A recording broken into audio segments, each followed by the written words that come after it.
નમસ્કાર દોસ્તો, DYSO legal મેન્સની પરીક્ષા માટે આજે હું તમારી સમક્ષ એક અગત્યનો લેક્ચર લઈને આવ્યો છું.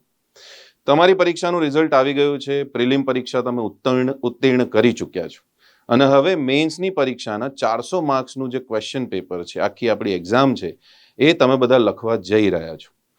તમારા મનમાં મૂંઝવતા ઘણા બધા પ્રશ્નો હશે કે આ પરીક્ષામાં 400 માર્ક્સમાંથી કેટલા માર્ક્સ લાવવા જોઈએ.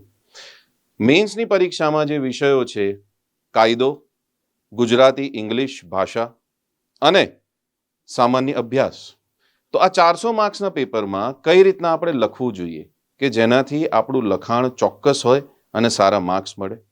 જીએસનો વિશાળ વિષય છે, તો એ જીએસના વિશાળ સિલેબસમાંથી આપણે કઈ રીતના વાંચવું જોઈએ અને એ જવાબ કઈ રીતના લખાય.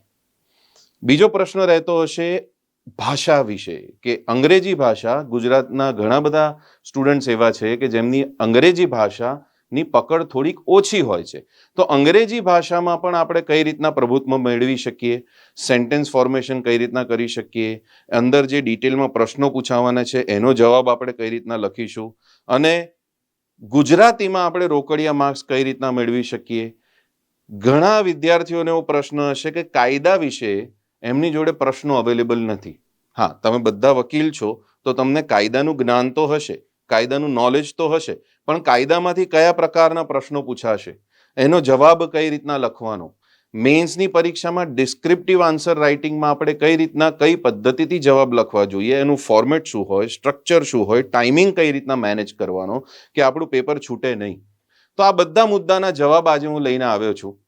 મારું નામ છે ધવલ અગ્રાવત અને એકેડમી છે આરંભ એકેડમી. હું પોતે ડીવાયએસઓની પરીક્ષા પાસ કરી ચૂક્યો છું અને સચિવાલયમાં નાણાં વિભાગમાં ફરજ બજાવી છે, અને મને ડ્રાફ્ટિંગ, સરકારની નીતિઓ, કાયદાઓ અને કઈ રીતના જવાબ લખવા એનું ખાસું એવું નોલેજ છે અને અનુભવ છે. તો આજે આપણે આપણા સેશનની શરૂઆત કરીએ. સેશન છે ડેપ્યુટી સેક્શન ઓફિસરની પરીક્ષા, જે ગુજરાત સરકાર લેવાની છે અને તમારી જોબ લાગવાની છે કાયદા વિભાગમાં, ડેપ્યુટી સેક્શન ઓફિસર લો મેઇન્સ એક્ઝામ. તો દોસ્તો, સૌથી પહેલા જેટલા પણ મિત્રો આ પરીક્ષા પાસ કરી ચૂક્યા છે, પ્રિલિમિનરી પરીક્ષા, એમને મારા તરફથી, મારી એકેડમી તરફથી અને અમારા ગુરુઓની આખી ટીમ તરફથી ખૂબ ખૂબ અભિનંદન. તમે પહેલો પડાવ પાર કરી ચૂક્યા છો. હવે તમારા અને તમારી નોકરી વચ્ચે બીજો જ પડાવ છે, જે ખાલી 400 માર્ક્સનો છે. કુલ 502 વિદ્યાર્થીઓ પાસ થયા છે હાલ. એ બધાને અભિનંદન છે. અને આપણે હવે આ 502માંથી ટોટલ 40માં આવવાનું છે. જો આ 40 વ્યક્તિઓમાં, 40 અધિકારીઓમાં, 40 સફળ કેન્ડિડેટ્સમાં આપણું સિલેક્શન થાય છે, તો આપણા માટે એક બહુ જ ગર્વની બાબત છે. અને એઝ અ ગુરુ અમારા માટે પણ એ ખૂબ જ ગર્વની બાબત છે કે અમારા બને એટલા વધારે વિદ્યાર્થીઓ સચિવાલયના કાયદા વિભાગમાં આ નોકરીમાં લાગે, પાસ થાય અને એમનું જીવન કલ્યાણ થાય. તો all the best for this 40 seats.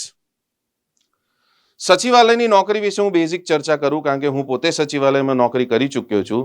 સચિવાલયની નોકરી જ્યારે અમે સચિવાલયમાં લાગ્યા, અમારી આખી બેચ હતી એ સચિવાલયમાં લાગી, ત્યારે અમારા જે સિનિયર્સ હતા, સચિવાલયના સિનિયર્સ, અને ડિસ્ટ્રિક્ટ જે બહાર, સચિવાલયની બહાર જે કચેરી છે અથવા ખાતાના વડા છે, એ બધા એવું કહેતા કે તમે આ સચિવાલયમાં લાગ્યા છો ને, તમે સ્વર્ગીય નોકરીમાં લાગ્યા છો.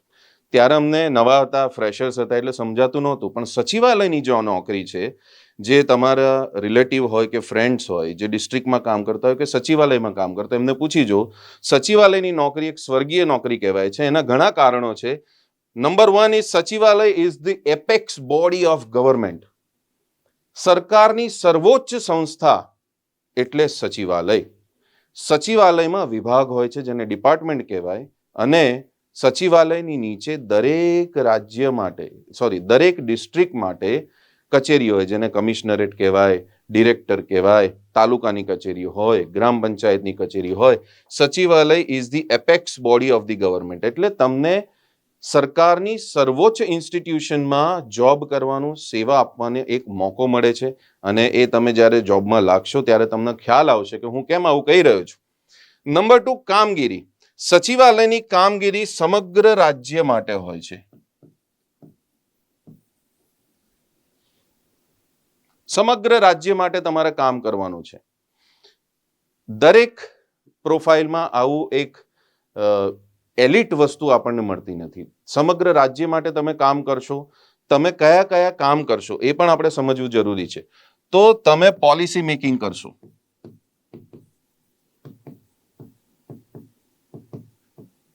કોઈ પણ પોલિસી હશે એ બનશે સચિવાલયમાં અને એનું અમલીકરણ કચેરીઓમાં થશે, જિલ્લાવાર થશે. પોલિસી મેકિંગ થશે. નંબર 2, તમે મિનિસ્ટર્સ જોડે કામ કરશો. સચિવાલયમાં જેટલા પણ અધિકારીઓ છે, કર્મચારીઓ છે, એમને જીવનમાં ક્યાંક ને ક્યાંક મોકો મળે છે કે મિનિસ્ટર્સ જોડે કામ કરે, પીએ અને પીએસ તરીકે. નંબર 3, સચિવાલય જે છે, હવે પર્ટિક્યુલરલી કાયદા વિભાગની વાત કરીએ તો કાયદા વિભાગ છે એનું કાર્યક્ષેત્ર ખૂબ જ મોટું છે. કાયદા વિભાગમાં તમે સચિવાલયમાં કામ કરશો, મંત્રીના સલાહકાર તરીકે પણ કામ કરી શકો છો, તમે કોર્ટ રિલેટેડ પણ કામ કરી શકો છો, જેમાં સુપ્રીમ કોર્ટ અને હાઈકોર્ટ બે આવી જાય છે.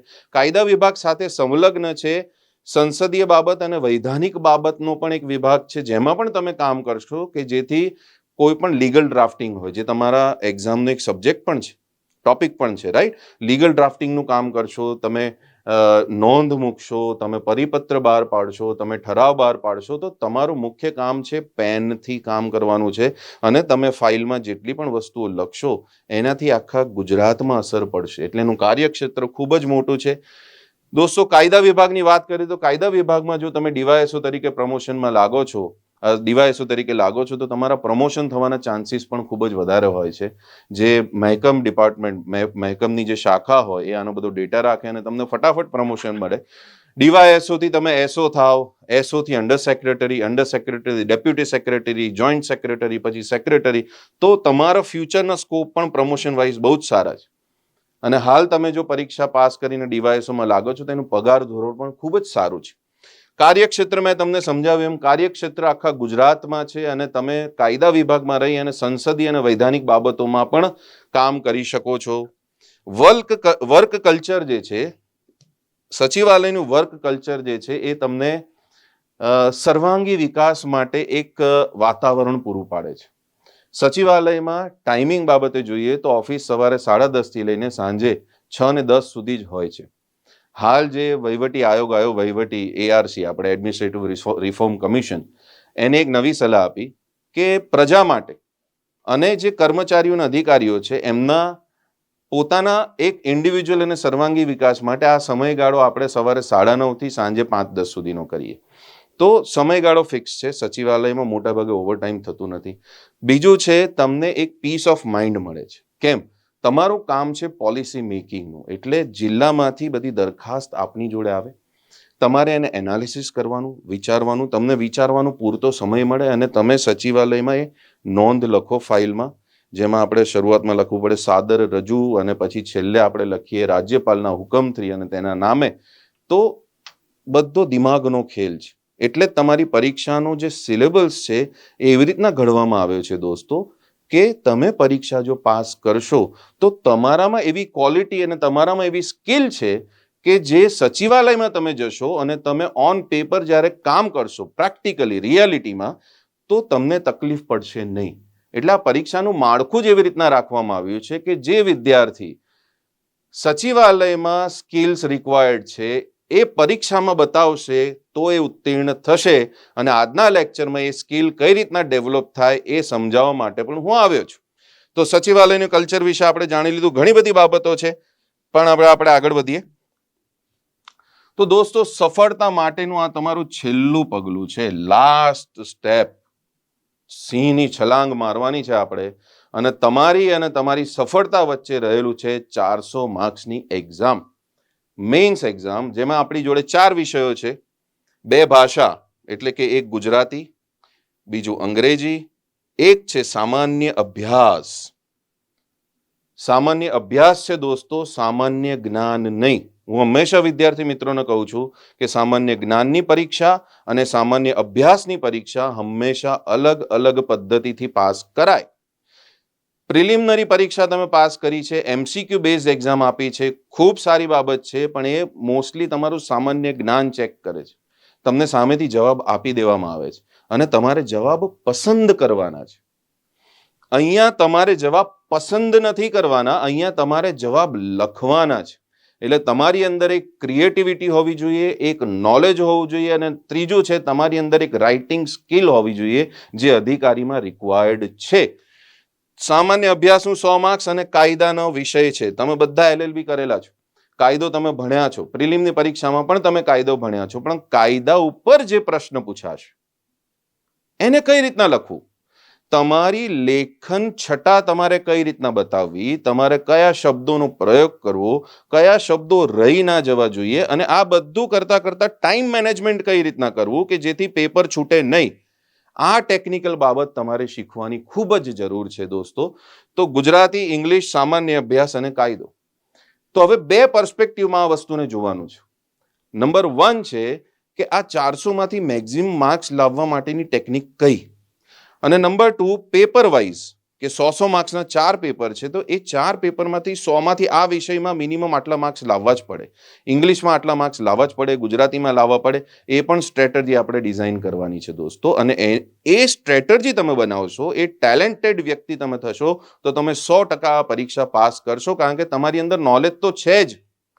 તમે પ્રિલિમિનરી પરીક્ષા તો પાસ કરી જ ચૂક્યા છો, પણ હવે તમારે બીજી સ્કિલ બતાવવાની છે, અને એ છે time management, writing and creativity.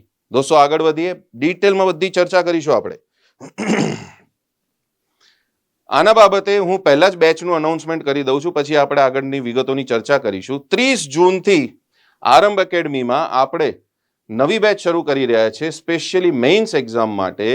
30 જૂનથી જેનું કુલ ડ્યુરેશન રહેશે 75 દિવસ. 75 દિવસમાં અમારો ટાર્ગેટ એવો છે કે તમારી ક્રિએટિવિટી, તમારી રાઇટિંગ સ્કિલ, તમારું નોલેજ શાર્પ થાય, અને તમારામાં શબ્દ ભંડોળ ભેગું થાય, અને તમે 200 માર્ક્સના 200 શબ્દોમાં જે બધું લખવાનું છે તમે લખી શકો, તમારી પેન ક્યાંય અટકે નહીં. અત્યારે સૌથી મોટી તકલીફ એ થાય કે હું તમને કોઈ પ્રશ્ન લખવા આપું ને તો તમે 200 શબ્દો લખવામાં પાછા પડશો, અને જો લખશો તો એની ક્વોલિટી એવી હશે કે જેનાથી પાસ થવાશે નહીં. તો એના માટે 75 દિવસની રીગરસ બેચ આપણે રાખવાના છીએ, જેમાં 1 દિવસ રજા રહેશે નહીં. રવિવારે પણ આ બેચ ચાલુ રહેશે, કારણ કે અમે તમને વચ્ચે કોઈ બ્રેક આપવા માંગતા નથી. અને સમય રહેશે દરરોજ સવારે 7 થી 10:30. આ છે ક્લાસરૂમનો સમય, અને એના પછી પણ અમારે જો પર્સનલ ગાઈડન્સનું સેશન હશે તો અમે તમને પર્સનલ લેવલે ગાઈડન્સ પણ આપવાના છીએ. તો આ બેઝિક ઇન્ફોર્મેશન છે દોસ્તો. આગળ વધીએ. મને ઘણા બધા વિદ્યાર્થીઓના કોલ્સ અને મેસેજીસ આવ્યા. તમને ખ્યાલ છે આપણે હમણાં ટેલિગ્રામ ઉપર એક પોડકાસ્ટ કર્યો હતો, અને એમાં તમારા જેવા જે પાસ થયેલા વિદ્યાર્થીઓ છે, પ્રિલિમિનરી પાસ કરેલા, એ ઘણા બધા વિદ્યાર્થીઓ જોડાયા, અને બધા વિદ્યાર્થીઓએ વારંવાર અમુક પ્રશ્નો પૂછ્યા. લગભગ 2 કલાક જેવું અમારું સેશન ચાલ્યું હતું, અને એમાં વિદ્યાર્થીઓ જોડાયા, અને એમાં વિદ્યાર્થીઓએ સામેથી અમને પ્રશ્નો પૂછ્યા કે તકલીફ કઈ છે, કન્ફ્યુઝન ક્યાં છે. તો મેં એનું એક લિસ્ટ બનાવ્યું છે.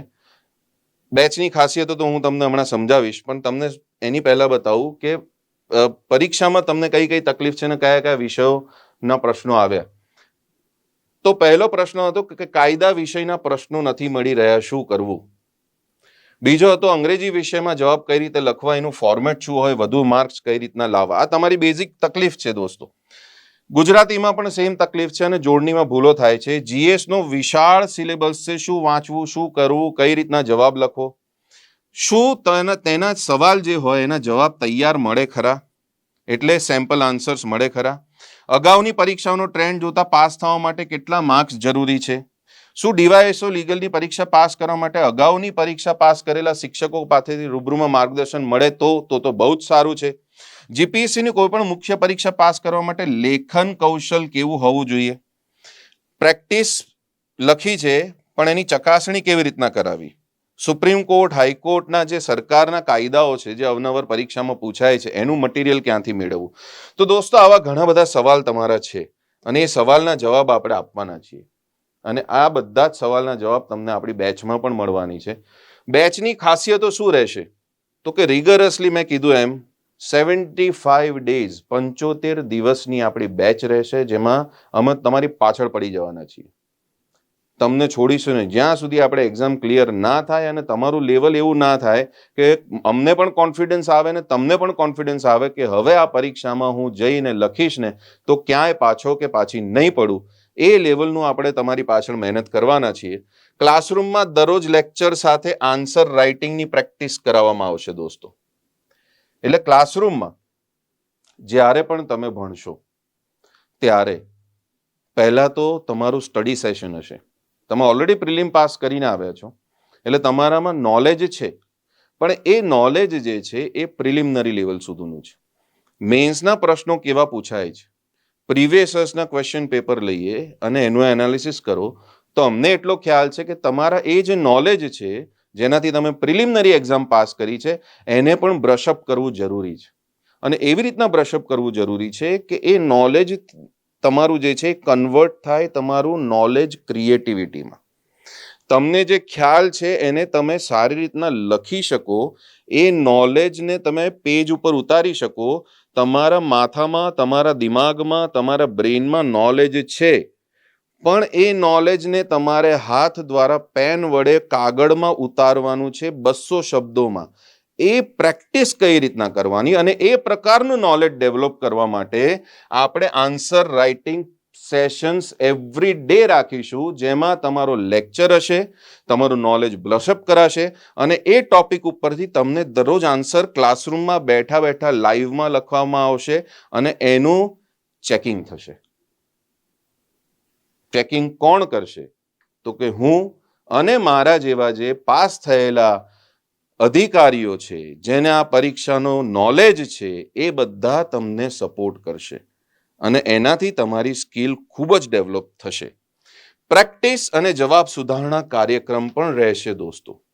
તો પ્રેક્ટિસ તો એક તો તમારી કરાવવામાં આવશે કે તમને એટલું બધું લખાવવામાં આવશે કે તમારા હાથ દુખશે. યાદ રાખજો, જેટલા પણ વિદ્યાર્થીઓ અમારી જોડે બેસશે અને લખશે, ક્યારેક ને ક્યારેક તો કહેશે કે સાહેબ આજે હાથ દુખ્યો, અને હાથ દુખવો જ જોઈએ. આ જ તમારો પરિશ્રમ છે. આ પરિશ્રમ કર્યા પછી તમે જે પ્રેક્ટિસ કરો છો અને જવાબ જે સબમિટ કરો છો એ જવાબ ચેક થશે. જવાબ ચેક કરી અને એમાંથી તમારી ભૂલો કાઢવામાં આવશે અને એના પછી સુધારણા કાર્યક્રમનું એક સેશન રહેશે જેમાં તમારે આન્સર રાઇટિંગ કઈ રીતના ઇમ્પ્રૂવ કરવું એ બાબતે ચર્ચા કરવામાં આવશે અને એનું ફોલોઅપ લેવામાં આવશે. જીએસ માટે મેરેથોન લેક્ચર્સમાં તમામ ટોપિકની સમજૂતી અને ટોપિક પ્રમાણે જવાબ લખવાની પ્રેક્ટિસ કરવામાં આવશે. ઘણા વિદ્યાર્થીઓએ મને એવા પ્રશ્નો પૂછ્યા હતા, મેસેજ પણ કર્યા, કોલ પણ કર્યા કે અમે લોયર છીએ, કાયદો તો આવડે છે, પણ જીએસનું શું? જીએસ તમે ઓલરેડી પ્રિલિમ્સમાં વાંચી ચૂક્યા છો, જીએસનું નોલેજ તમને છે. હવે બંધારણનું અમુક કંઈ તમને ફરીથી આખું ભણાવવાનું જરૂર નથી. એનો મતલબ એ નથી કે અમે અમુક નહીં ભણાવીએ. ઇતિહાસ છે તો તમે ઓલરેડી ભણી ચૂક્યા છો. સિંધુ ખીણ સભ્યતા કે મોડર્ન ભારતનો ઇતિહાસ તમે ઓલરેડી ભણી ચૂક્યા છો. ફરીથી આખું એનું એ લેક્ચર લેવાનો સમય બગાડવા જેવો સમય આપણી જોડે છે જ નહીં દોસ્તો. 90 દિવસ પછી આપણી જોડે એક્ઝામ ઊભી ને ઊભી જ છે. તો આ 75 દિવસમાં કોઈ વસ્તુ રિપીટ નહીં કરીએ આપણે જીએસમાં. એટલું જ તમને ભણાવવામાં આવશે કે જે ટોપિક તમે ભણ્યા છો એને બ્રશઅપ કરી અને એને કઈ રીતના લખવું, પેપરમાં કઈ રીતના ઉતારવું, એ તમને શીખવાડવામાં આવશે. એટલે એક લખવાની પ્રેક્ટિસ જીએસમાં કરવામાં આવશે. રાઈટ? અત્યારે હું તમને પૂછું કે રાષ્ટ્રપતિ શાસન કાં તો ઇમરજન્સી, તો 4 ઓપ્શન આપું તો તમે સિલેક્ટ કરી દેશો, ટીક, આ જવાબ, આ જવાબ, આ જવાબ. 10 પ્રશ્ન આપીશ, એમાંથી તમારા 8 જવાબ તો સાચા જ હશે, કારણ કે તમે ઓલરેડી પ્રિલિમ પાસ કરી ચૂક્યા છો. પણ એ જ ટોપિકમાંથી જો હું તમને મેન્સનું લખવા આપીશ કે આની ઉપર તમે 200 શબ્દોમાં સારું લખીને બતાવો, તો તમારા વિચાર અટવાશે. તમે ટાઈમ લેશો વિચારવામાં કે હવે આ લખું, હવે આ લાઈન લખું. લાઈન લખ્યા પછી તમે એને ભૂસશો, પછી એમ કહેશો કે હવે આ લખું. એમાં ને એમાં સમય વ્યતીત થશે અને તમારું પેપર છૂટી જશે. તો નોલેજનો અભાવ નથી દોસ્તો, સ્કિલનો અભાવ છે. એ સ્કિલ આપણે ડેવલપ કરવાની છે. પ્રત્યેક વિષયની ક્લાસ નોટ્સ આપવામાં આવશે દોસ્તો. અમે બુક્સ નથી આપવાના તમને, બને ત્યાં સુધી બુક્સ તમને આપવામાં જ નહીં આવે. તમને ક્લાસની નોટ્સ આપવામાં આવશે. કેમ? બુક્સ આખી વાંચવાની એમાં તમારે જરૂર નથી. એ મહેનત અમે ને અમારી ટીમ કરીશું અને એમાંથી આખી નોટ્સ તમને આપશે કે જે મેન્સના રિલેટેડ, મેન્સ ઓરિએન્ટેડ હશે. મોડલ આન્સર્સ આપવામાં આવશે. મોડલ આન્સર્સની આખી બુકલેટ આપવામાં આવશે કે જે તમારે વાંચવાનું છે. તમે લખશો, જે પ્રેક્ટિસ કરશો એ તો અલગ જ વસ્તુ છે, પણ તમે જે ક્લાસરૂમમાંથી ક્યાંક ઘરે જાઓ કે લાઇબ્રેરીમાં જાઓ ને ઘરે બેઠા બેઠા તમે આન્સર્સ વાંચવાના છે. જેમ આપણે નોવેલ વાંચીએ કે ન્યૂઝપેપર વાંચીએ, તો કેવું છે, આપણે સ્ટ્રેસ ફ્રી થઈ અને બેસીને વાંચતા હોઈએ, લીઝર એક્ટિવિટી હોય આપણા માટે, રાઈટ? તો મોડલ આન્સર્સ પણ તમારે એવી રીતના જ વાંચવાના છે, એમાં ગોખવાની કે કોઈ જ જરૂર નથી. મેં ઘણી બધી જગ્યાએ જોયું કે ગોખી કાઢીશું. નહીં, ગોખવાથી અધિકારી નહીં બનાય. તમારે ક્રિએટિવ થવું પડશે. તમારે એ બાબતે તમારા માઇન્ડને ટ્રેન કરવું પડશે કે હું બેસીને 2 થી 3 કલાક સુધી કન્ટિન્યુઅસ લખી શકું. તો એ મોડલ આન્સર તમને આપીશું, જે તમારે ઘરે જઈને લાઇબ્રેરીમાં બેસીને વાંચવાના, અને જસ્ટ એને, અને એ વાંચશો એટલે શું થશે, તમારું જે બ્રેઇન છે, એના જે ન્યુરોન્સ હોય એ ન્યુરોન્સમાં ગાંઠો બનશે. મેમરી એટલે શું? જેટલી પણ મેમરી હોય ન્યુરોન્સમાં ગાંઠો તરીકે થતી જાય. એટલે જેવું તમે આ કરતા જશો, પ્રેક્ટિસ કરતા જશો અને તમે મોડલ્સ આન્સર્સ વાંચતા જશો, એટલે તમારું બ્રેઇન ટ્રેન થવા લાગશે કે અચ્છા આવી રીતના લખાય. જેમ આપણે કોઈક પિક્ચર જોઈને આવીએ અને આપણને ખૂબ ગમે 3 કલાક માટે, તો 10 મિનિટ એની અસર હોય આપણા માઇન્ડમાં, હા, કે યાર જોરદાર મૂવી હતું, અને અમુક તો પોતાને એ કેરેક્ટરમાં પણ ઢાળી લે છે, રાઈટ? આઇન્સ્ટાઈનનું મગજ મોટું હતું એવું કહે છે સામાન્ય માણસ કરતા. કેમ? એનું મગજ એ રીતના ટ્રેન થયું હતું, એના ન્યુરોન્સમાં એટલી ગાંઠ પડી ગઈ. તો આપણે તમારા ન્યુરોન્સમાં ગાંઠ પાડવાની કે જેથી મેન્સની પરીક્ષા ક્લિયર થાય.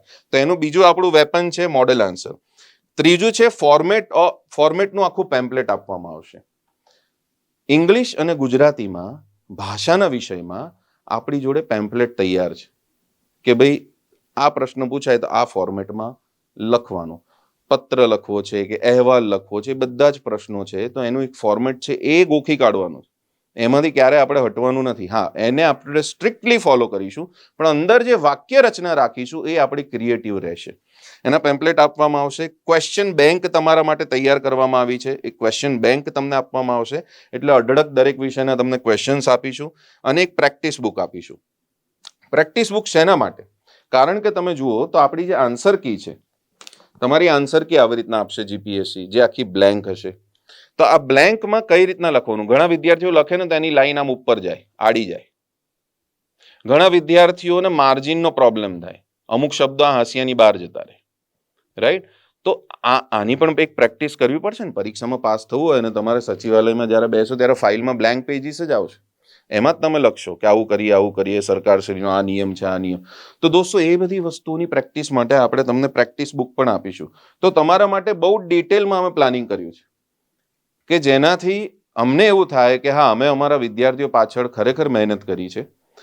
કોઈ કચાશ રહી જાય કે એવું થાય તો એ તમે અમને કહી પણ શકો બેચ દરમિયાન કે સાહેબ આવું થોડુંક કંઈક કરો ને તો વધારે સારું. તો વી ઓલવેઝ વેલકમ કે અમારા સ્ટુડન્ટ્સ અમને કોઈક સજેશન્સ આપે, અને અમે એનાથી પણ ઇમ્પ્રૂવ થઈશું. પણ અત્યાર સુધી અમે જે આખું છેલ્લા અઠવાડિયા 10 દિવસથી મહેનત કરીને આખી સિસ્ટમ જે ડિઝાઇન કરી છે, એ અમે જડબે સલાક ડિઝાઇન કરવાનો પ્રયત્ન કર્યો છે કે જેથી અમારે ત્યાં જે એડમિશન લે છે એ વિદ્યાર્થી 100% પાસ થાય એવી અમારી ઈચ્છા છે. ઓકે દોસ્તો, તો બેચની ખાસિયતો વિશે મેં તમને થોડીક બ્રીફ કરાવી. તો આપણી એકેડમી શા માટે? તો સૌથી પહેલી વસ્તુ છે કે જેણે એક્ઝામ પાસ કરી છે એ તમને એક્ઝામ પાસ કરવાનું માર્ગદર્શન આપશે. એ ખૂબ જ અગત્યનું છે. તો આપણી જે ટીમ છે એ મારા જેવી જ છે કે જે ઓલરેડી પરીક્ષા પાસ કરી ચૂકી છે, અને પોતાની જોડે લખવાનો અનુભવ છે, વાંચવાનો અનુભવ છે, અને એ સ્કિલ છે કે જે સ્કિલના લીધે પોતે આ પરીક્ષામાં આગળ વધી અને તમને એવી મદદ કરશે કે જેથી તમે પરીક્ષા પાસ થઈ શકો. ક્લાસરૂમની પ્રોસેસ શું હશે? તો કે પહેલા લેક્ચર હશે. લેક્ચર પતે એટલે એ જ લેક્ચરમાં તમારું ટેસ્ટ પેપર લેવામાં આવશે. આ ક્લાસરૂમ ટેસ્ટ પેપર છે. ઓકે, મોક એક્ઝામ અલગ વસ્તુ છે, દર 15 દિવસની એક્ઝામ વસ્તુ અલગ છે. એવરી ડે જે ભણશો એનું તમારું એક ટેસ્ટ પેપર હશે, જે તમારે ક્લાસમાં બેસીને જ લખવાનું. તો કે સાહેબ જે વિદ્યાર્થીઓ ઓનલાઈન હોય એને શું કરવાનું?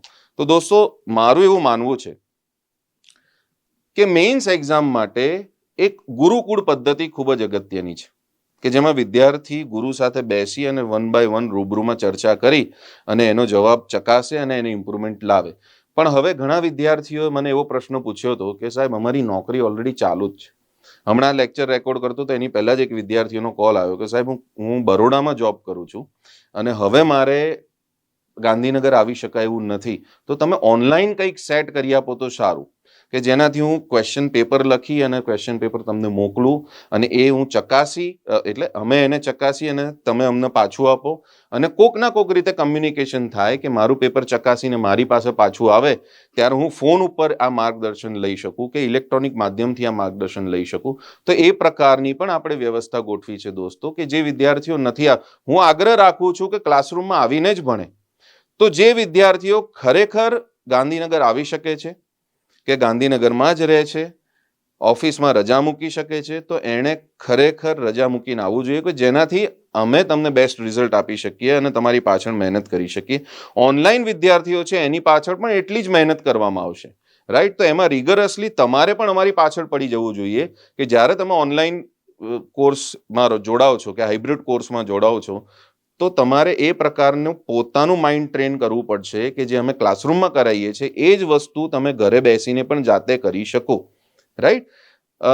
ઉપવાસ શબ્દ ઉપર આપણે જરા વાત કરીએ તો ઉપવાસ શબ્દ ક્યાંથી આવ્યો? આપણે એમ કહીએ કે ઉપવાસ એટલે એક દિવસનું ડાયટિંગ. ના, ઉપવાસ એટલે ઉપવાસ, ગુરુ જોડે જઈને વાસ કરવો એને કહેવાય ઉપવાસ.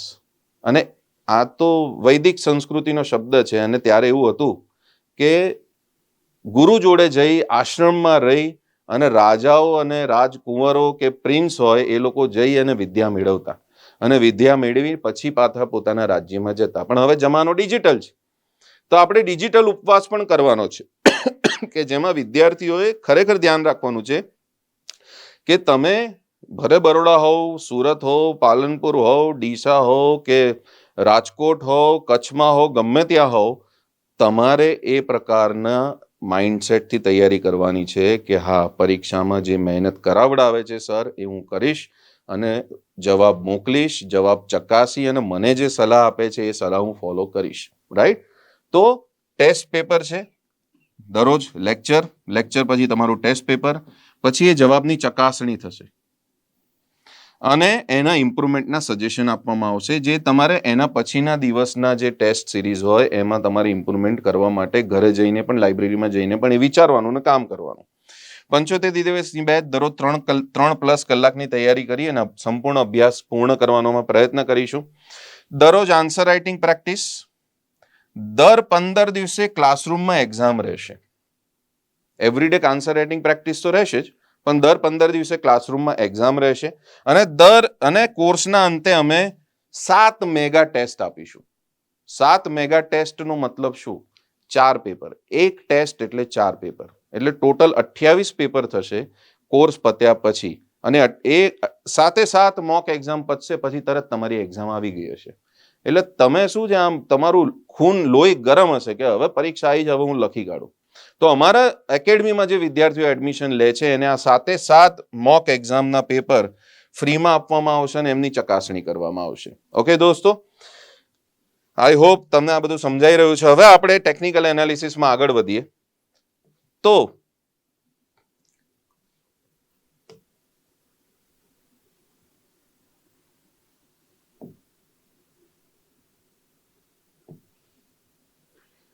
પ્રશ્નપત્રની ચર્ચા દોસ્તો, હવે ખૂબ જ ઇન્ટરેસ્ટિંગ બાબત છે. હું તમને બધા પ્રશ્નપત્રની તૈયારી કરી અને એમાં કયા પ્રકારના પ્રશ્નો પૂછાય છે અને કયા પ્રકારે એમાંથી જવાબ લખી શકાય એ બધી વસ્તુ હું તમને સમજાવવાનો છું. તો પહેલા આપણે લઈએ છીએ ગુજરાતીનું પ્રશ્નપત્ર.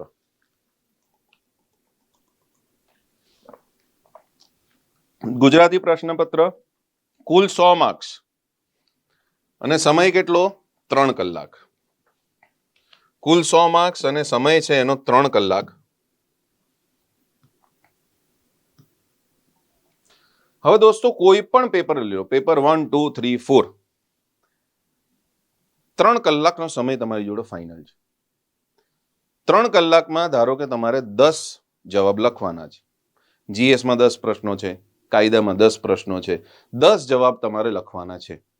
તો 180 મિનિટ ભાગ્યા 10 કરો તો તમને એક જવાબ માટે કેટલી મિનિટ મળશે?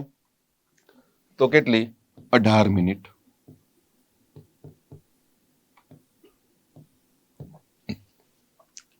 હું માનું છું 18 ની જગ્યાએ તમને 16 જ મિનિટ મળશે.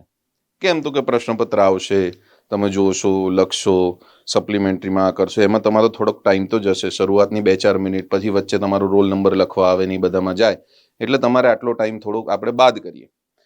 તો પણ મેક્સિમમ તમને 18 મિનિટ મળે છે દોસ્તો. 18 મિનિટમાં પર ક્વેશ્ચન તમારે ટાઈમ મેનેજ કઈ રીતના કરવો?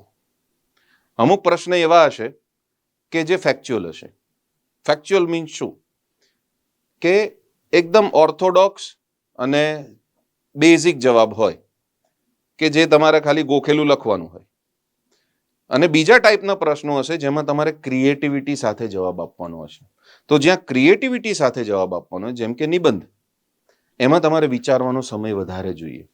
તો 18 મિનિટમાં તમે 2 થી 3 મિનિટ તો શું કરો? વિચારો, થોટ્સ. પછી આવે તમારું સ્ટ્રક્ચર.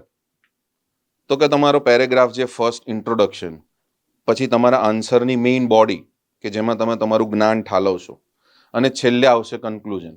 બેઝિક પેટર્ન આ હોય કે ભાઈ પહેલું, બીજું, ત્રીજું. પહેલું હોય તમારું ઇન્ટ્રોડક્શન ઓફ ધી આન્સર, પછી આવશે main body of the answer, અને પછી કન્ક્લુઝન ઓફ ધી આન્સર. આ તમે લખશો એટલે એમાં કેટલો સમય જશે તમને ખ્યાલ નથી, રાઈટ? કોક આન્સરમાં તમે 20 મિનિટ લઈ લો કે 22 મિનિટ લઈ લો, કોકમાં 15 મિનિટ લઈ લો. તો તમે સરવાળે જુઓ ને દોસ્તો, તો મારો આટલા બધા મેઇન્સના વિદ્યાર્થીઓને ભણાવવાનો અનુભવ એ છે કે વિદ્યાર્થીઓથી પ્રશ્નપત્ર છૂટી જાય છે. અને એનો મતલબ શું થયો? Suicidal act. તો પહેલો ટાર્ગેટ એ હોવો જોઈએ કે આપણું પ્રશ્નપત્ર છૂટવું જોઈએ નહીં. Target number 1. અને ટાર્ગેટ નંબર 2, પ્રશ્નપત્રમાં જે આન્સર લખો છો એ આન્સરની ક્વોલિટી ઉચ્ચ ગુણવત્તાયુક્ત હોવી જોઈએ. ઓકે? એના માટે પ્રેક્ટિસ કરવી પડશે, રિગરસ પ્રેક્ટિસ. ગુજરાતીનું આપણે એનાલિસિસ કરીએ. જો હું તમને સિલેબસ સમજાવતો નથી, કારણ કે હું એવું માનું છું કે તમે પ્રિલિમ પાસ કરેલા છો, તમે હોશિયાર છો, તો હું સિલેબસ સમજાવવામાં સમય બગાડીશ નહીં. કે જો દોસ્તો ગુજરાતી આટલા માર્ક્સનું છે, એમાં આટલા આટલા પ્રશ્નો પૂછાય છે. ના, આપણે ડાયરેક્ટ પ્રશ્નોની જ ચર્ચા કરીશું. લાસ્ટ ડીવાયએસઓ લીગલની જે એક્ઝામ હતી એનું પ્રશ્નપત્ર છે દોસ્તો આ. એના ગુજરાતીના પેપરનું એનાલિસિસ કરીએ તો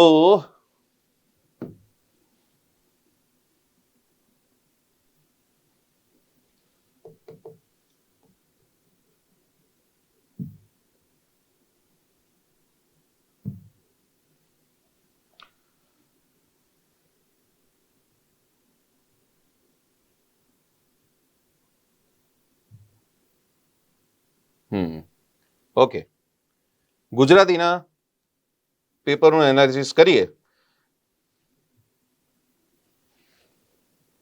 તો નીચે આપેલા 3 વિકલ્પો પૈકી ઓછામાં ઓછા 250 અને વધુમાં વધુ 300 શબ્દોમાં યોગ્ય ઉદાહરણ લઈને, એટલે ઓછામાં ઓછા 250 અને વધુમાં વધુ 300, એટલે 250 થી 300 શબ્દોની વચ્ચે તમારે આન્સર્સ લખવાનો છે, એસે લખવાનો છે, નિબંધ. તો કે સાહેબ વર્ડ મર્યાદા કેટલી હોવી જોઈએ? તો કે 270 અરાઉન્ડ લખો ને તો સારું. 310 પણ લખી શકો કે 250 થી નીચે તો લખવાનું જ નથી. પણ અહીંયા સ્પષ્ટ આપ્યું છે કે ઓછામાં ઓછા 250 અને વધુમાં વધુ 300 શબ્દોમાં. એટલે હું કહું છું તમારે જે ગુજરાતીમાં નિબંધ હોય એ અરાઉન્ડ 270 વર્ડ્સની આજુબાજુ કમ્પ્લીટ કરવો જોઈએ. તો જો કયા પ્રકારનો ક્વેશ્ચન લાસ્ટ પેપરમાં પૂછાયો હતો, કયા પ્રકારનો નિબંધ પૂછાયો હતો? સ્વતંત્રતા પછી ભારતીય બંધારણમાં કરવામાં આવેલા સુધારાઓ. તો એનામાં તમે ઘણું બધું લખી શકો. હવે એ લખવાની છટા તમારી શું છે, તમે શરૂઆત કઈ રીતના કરો છો નિબંધની, એ ખૂબ જ ઇમ્પોર્ટન્ટ છે. તો ગુજરાતીના નિબંધમાં શું તમે જીએસ, આમ તો જીએસનો તમારો આ કહેવાય ને વિષય છે ગુજરાતી, પણ તમારો ટોપિક શું છે? તો કે જીએસનો, બંધારણીય સુધારા વિશે ચર્ચા કરો, નિબંધ લખો. તો શું તમે જીએસના નિબંધની શરૂઆત કોઈ પંક્તિથી કરી શકો? કે જીએસના નિબંધમાં તમે પંક્તિ મૂકી શકો? આવો પ્રશ્ન થવો જોઈએ. હું કહું છું મૂકવી જોઈએ. તો કે સાહેબ જીએસમાં થોડી પંક્તિ મુકાય, જીએસ તો એકદમ સિરિયસ વિષય કહેવાય, એમાં તમારે કવિને લાવવાની શું જરૂર? પણ ના, વિષય શું છે? ગુજરાતી ભાષા છે દોસ્તો.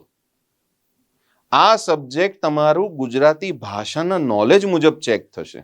એટલે અહીંયા તમે 1-2 અનુચ્છેદ ઓછા લખવાના ભૂલી જશો કે 1-2 સુધારા ઓછા લખવાનું ભૂલશો તો ચાલશે, કારણ કે આનું ચકાસણી ગુજરાતી ભાષાના તજજ્ઞો કરશે, નહીં કે બંધારણના તજજ્ઞો. જીપીએસસી પાસે જે ગુજરાતી ભાષાના તજજ્ઞો છે એ આ પેપર ચેક કરશે તો તમારી ગુજરાતી ભાષામાં બંધારણીય શબ્દ રિલેટેડ પકડ કેટલી છે અને વાક્ય રચના શું છે અને તમે તમારા વિચારો કઈ રીતના રિપ્રેઝેન્ટ કરો છો પેપર ઉપર, એનાથી તમારા માર્ક્સ મુકાશે. બીજો કયા પ્રકારનો છે? તો જો ભારતીય, કારણ કે તમે લોની પરીક્ષા આપો છો ને, લીગલ, ભારતના ન્યાયતંત્રને ઝડપી અને અસરકારક બનાવવા માટે આવશ્યક પગલાઓ. તો જો આ શું છે? સુધારાઓ. આ બધું તમારું ફેક્ચ્યુઅલ ડિટેલ્સ થઈ ગઈ, પણ તમારે ગુજરાતી ભાષાનું કલા કારીગરી અંદર બતાવવી પડે. આ થઈ ગઈ આવશ્યક પગલાઓ, એટલે આમાં તમારી ક્રિએટિવિટી જોઈએ. તમને ભારતીય ન્યાયતંત્ર શું છે, ભારતીય ન્યાયતંત્રની વ્યવસ્થા શું છે એ નોલેજ છે, પણ એને અસરકારક બનાવવાના પગલાઓ વિશે તમે શું લખશો? તો એ તમારું પોતાનું એક થોટ પ્રોસેસ હોય કે અચ્છા ન્યાયતંત્રને આપણે કઈ રીતના સુધારી શકીએ, એ પગલાઓ તમારે વર્ણવવાના છે. ત્રીજું છે આ જો, આ પ્યોર ગુજરાતીનો વિષય આવી ગયો, રાઈટ? સુખની અનુભૂતિ, અસ્તિત્વ અને સ્વરૂપ. હવે આ તો એનાલિટિકલ જ છે, તમે કઈ રીતના એને જવાબ આપશો એ તમારે જોવાનું. હવે આગળ વધીએ તો દોસ્તો, જે તમારો એસેનો વિષય છે એ એસેના વિષયમાં આ રીતના તમારે કરવાનું રહેશે. તો મને એવું લાગે છે કે આ એસે જે છે, કુલ ગુણ છે એના 15. સૌથી વધારે માર્ક્સનો પ્રશ્ન છે એસે. આ 15 ગુણમાં જો તમે મેક્સિમમ માર્ક્સ લાવી શકો તો ખૂબ જ સારું છે, અને એસેમાં વધારે માર્ક્સ લાવવા ખૂબ જ ઇઝી છે. બીકોઝ એસેનું જે ફોર્મેટ છે એ ફોર્મેટ તમે શીખો, અંદર કઈ રીતના તમે એની પંક્તિઓ લખો છો, તમે એને કઈ રીતના રિપ્રેઝેન્ટ કરો છો, એ ખૂબ જ જરૂરી છે. તો એસે સબ્જેક્ટ એકદમ ક્રિએટિવ છે. આગળ વધીએ. નીચેના વિકલ્પોમાંથી કોઈ પણ વિકલ્પના આધારે શબ્દોમાં વિચાર વિસ્તાર કરો. બરાબર? હવે આવી જ પંક્તિઓ આવશે આ પેપરમાં પણ. આપણે જે 90 દિવસ પછી પરીક્ષા છે એમાં આવીને આવી કોઈક પંક્તિઓ આવશે. તો કોઈ નોલેજ નથી લખવાનું, ખાલી તમારી ભાષાની જે પકડ છે અને ભાષા પ્રત્યે જે પ્રેમ તમારે રાખવાનો છે એ તમારે પ્રદર્શિત કરવાનો છે. એક એક્ઝામ્પલ લઈ લઈએ તો, એકબીજાને જીતશું રે ભાઈ, જાતને જાસુ હારી, ક્યાંય ના માયરે એટલો આજ તો ઉરને થાય અમંગ, નિરંજન ભગત.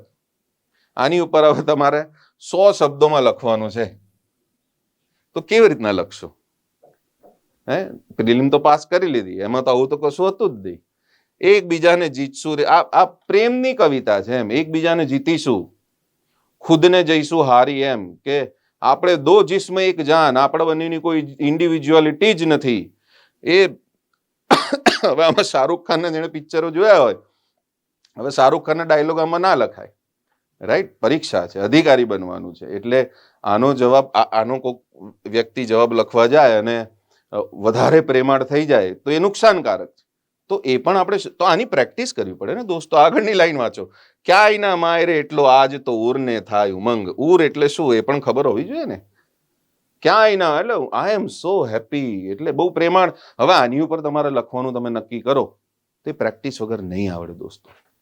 એ પ્રેક્ટિસ તમારે કરવી પડશે. અને લખજો, આ 40 વિદ્યાર્થીઓ જે પાસ થશે એ એવા જ થશે કે જે આ બધું લખી શકશે. ખાલી વાંચી વાંચી અને લેક્ચરો જોઈ જોઈને પાસ નહીં થવાય, પ્રેક્ટિસ કરવી પડશે. ઓકે, આગે बढ़ते हैं. નીચે આપેલા ગદ્ય ખંડનો, અહીંયા શબ્દો એ આપેલા છે કે કેટલા શબ્દો છે, કેટલા શબ્દોનો ગદ્ય ખંડ છે. તો 500 શબ્દો છે. મૂળ વિચાર, જો આ બધું પાછું ધ્યાન રાખવાનું દોસ્તો, આ તમને ક્લાસમાં શીખવાડીશું અમે. મૂળ વિચાર જળવાઈ રહે એ રીતે લગભગ 1/3 કરો. સંક્ષિપ્તીકરણ હંમેશા 1/3 હોય. તો ઘણા લોકો શું કરે, મેં આ જોયું પણ છે, અને તદ્દન ખોટી વસ્તુ છે. એના લીધે પાસ થતી એક્ઝામ તમે ફેલ થાવ કે ભાઈ આટલા ફકરા છે ને, પહેલામાંથી 3 લઈ લો લીટી, બીજામાંથી 3 લીટી લઈ લો, સચિવાલયમાં નોકરી નહીં મળે, કોઈ પણ પરીક્ષા પાસ નહીં થવાય. એટલે આખું વાંચવું પડે કે અસ્તે એટલે ચોરી ન કરવી, ચોરી કરે તે સત્ય જાણે. કે આનું કઈ રીતના કરવું એ આપણે તમને લેક્ચરમાં સમજાવીશું. પણ આ હું કહું છું, આ પણ રોકડિયા માર્ક છે. જો તમને આવડે ને તો આમાં 10માંથી 8 માર્ક્સ તમે લાવી શકો આરામથી. તો કે સાહેબ 10માંથી 10 કેમ નહીં લાવો? તો સારામાં સારું, પણ 1-2 માર્ક્સ ભાષાના જે વિષયો ચેક કરે, થોડાક સ્ટ્રિક્ટ પ્રોફેસરો કે શિક્ષકો હોય છે, એટલે 1-2 માર્ક્સ આપણે જવા દઈએ એમના માટે. ઓકે, ગદ્યખંડની સઘન વાંચના કરી પ્રશ્નોના ઉત્તર આપો. આમાં તો 10 માંથી 10 આવે. આમાં 10 માંથી 10 લાવવાના. આ ટાર્ગેટ આપણો. 10 માંથી 10 આવે એટલું અઘરું છે જ નહીં ગદ્યખંડ. તો આવી રીતના ગદ્યખંડ પૂછાય. તમે પ્રશ્નની લેન્થ જોઈ શકો છો. આ વાંચવામાં જ તમારે ઘણો સમય જાય. એટલે તમારી રીડિંગ સ્પીડ પણ સારી હોવી જોઈએ દોસ્તો. આટલો લાંબો પ્રશ્ન છે. અને પછી એની નીચે 4 ક્વેશ્ચન હશે. 5 ક્વેશ્ચન. આમાં 10 માંથી 10 આપણે લાવી શકીએ. ઓકે, આ યાદ રાખજો. ગદ્યખંડમાં તો 1 માર્ક્સ આપણો કપાવો ના જોઈએ, ના ઇંગ્લિશમાં ના ગુજરાતીમાં. ગુજરાત સરકારે ધ હેરિટેજ ટુરિઝમ પોલિસી 2025 તૈયાર કરી છે. આ અંગે પ્રચાર માધ્યમ મીડિયાને જાણકારી આપતું રાજ્યનું નિવેદન તૈયાર કરો. અહીંયા આવશે ફોર્મેટ. મેં તમને અગાઉ કીધું કે આપણે દરેક ટોપિકનું તમને ફોર્મેટ ગોખાઈ કાઢવાનું અને એના પ્રમાણે આપણે જવાબ લખવાનો છે. તમારા ભાઈના કાયદાનો સવલંગ શુભેચ્છા અંગત પત્ર ભાઈને લખો. આ સબ્જેક્ટ એ લોકો બદલી કાઢે. અંગત પ્રશ્ન હોય અને પ્રોફેશનલ પ્રશ્ન, અંગત પત્ર હોય અને પ્રોફેશનલ પત્ર હોય. અલગ અલગ પ્રકારના પત્રો હોય. તો અલગ અલગ પ્રકારના પત્રોમાં ભાષા અને શબ્દો અલગ અલગ હોય. તો એની પણ આપણે પ્રેક્ટિસ કરવી પડે. ભાઈને પછી તમારે માનનીય ભાઈ એવું ના લખવાનું હોય. અને તમે કોઈ ઓફિસરને લખતા હો તો બહુ કેઝ્યુઅલ પણ ના રહેવાય. એટલે એ બધા જવાબ તમારે પરફેક્ટ એ ફોર્મેટ આપણે શીખવાનું છે, જે તમને બેઠે બેઠું આપણે શીખવાડવાના છીએ. ઓકે, આ થયો ચર્ચા પત્ર. એનું પણ એક ફોર્મેટ આવશે. ચર્ચા પત્રને ફોર્મેટ પ્રમાણે જ તમારે લખવાનું છે. આગે बढ़ते हैं. સંસદ સમાચાર પત્ર માટે અહેવાલ. આ તો અહેવાલ લેખન. આ આગળનો વિષય ગમે તે બદલાય, પણ અહેવાલ લેખનનું પણ ફોર્મેટ છે. એ ફોર્મેટ તમારે યાદ રાખવાનું. કે સાહેબ એક વખત ગોખી કાઢીએ તો પછી તો ઈઝી ને? ના, એની પ્રેક્ટિસ કરવી પડે. તમારે આ 75 દિવસમાં તમે 15 થી 20 અહેવાલ લખો ને તો તમને આ મજા આવે. તો પરીક્ષામાં જઈને તમે અહેવાલ લખો તો ફટાફટ તમારી પેન ચાલે. It's all about practice. Virat Kohli નથી કરતો? હજી સુધી દરરોજ સૌથી વધારે પ્રેક્ટિસ કરે છે. અનુવાદમાં પણ દોસ્તો મેક્સિમમ માર્ક્સ કવર થાય એવું છે. આમાં પેપર ચેકર સ્ટ્રિક્ટ હોય તો 1-2 માર્ક કટ થાય, પણ જો આને તમે પરફેક્ટ અનુવાદ કરો તો 8 માર્ક્સ તમારા અનુવાદમાં આવી શકે. એટલે ક્યાં કેટલા માર્ક્સ લાવવાના ને એટલો પણ આપણે ટાર્ગેટ ક્લાસમાં આપીશું. એ ચેક કરવાનું. અને આગે बढ़ते તો ઓવરઓલ ગુજરાતીનું પેપર જુઓ તમે તો ફોર્મેટ ઉપર જાય છે અને તમારી ક્રિએટિવિટી ઉપર જાય છે, રાઈટ? અને છેલ્લે છે વ્યાકરણ. વ્યાકરણમાં તો હું કહું 10 માંથી 10 આવે.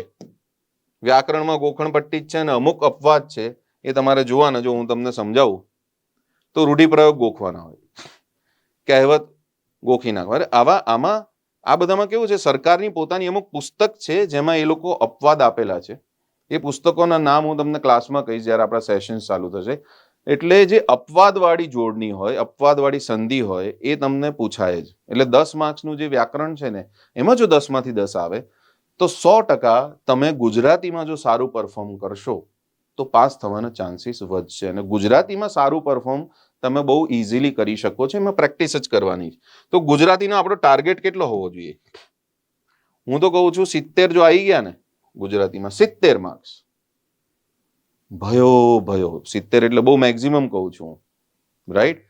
60 ની આસપાસ રહો તમે તોય સારું ચાલે. પણ હું કહું છું ગુજરાતીમાં આવે, કારણ કે આપણી માતૃભાષા છે. મહેનત થોડી વધારે કરી લેવાની.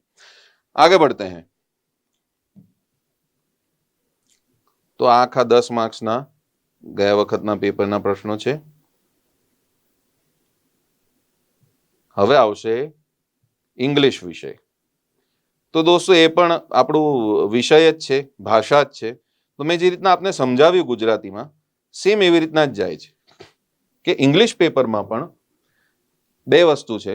એક તમારી ક્રિએટિવિટી છે કે જે તમારે રાઇટિંગથી ડેવલપ કરવાની છે, અને બીજું છે તમારું ફોર્મેટ ગોખી નાખવાનું છે, અને વ્યાકરણ તમારા માર્ક્સ કપાવવા જોઈએ નહીં. પણ આપણે બધા ગુજરાતના છીએ, ગુજરાતી મીડિયમના છીએ, તો એક પ્રશ્ન રહે છે કે ઇંગ્લિશ થોડું કાચું છે. તો ઇંગ્લિશ માટે આપણે ત્યાં સીમર મેડમ છે, જે પોતે હાઈલી ક્વોલિફાઈડ છે અને આપમાંથી ઘણા લોકો એમને જાણતા પણ હશે, એ પોતે પર્સનલ ગાઈડન્સ આપી અને તમને ભણાવવાના છે.